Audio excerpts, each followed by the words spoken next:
I just like to express my support to the committee dahil napaka-importante po ang layunin ng ating hearing ngayon dahil kailangan natin malaman kung ano nangyari, kung anong dapat gawin para ma-maximize yung budget sa flood control. Ang Pilipinas po ay napaka-prone sa baha. In fact, just this month, nung nakaraang buwan, nagkaroon tayo ng bagyo at halos 3 milyong pamilya ang apektado.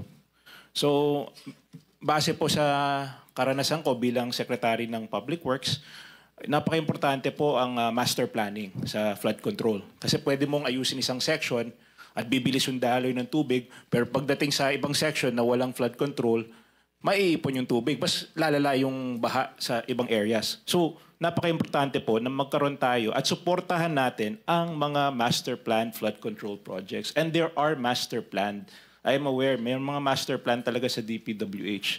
Some of them are foreign-funded master plan. Some of them are each floodwater basin na may master plan.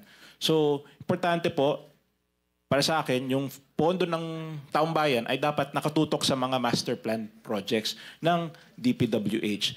And of course, on the issue of yung mga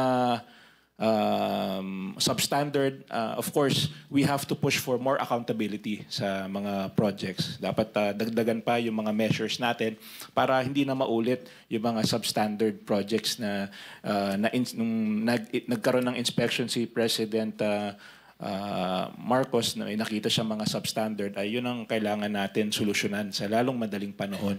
Dahil that's very unacceptable that we have substandard projects. So again, maraming salamat po, Mr. Chairman. And of course, I'd like to thank all those who are joining us today for this committee.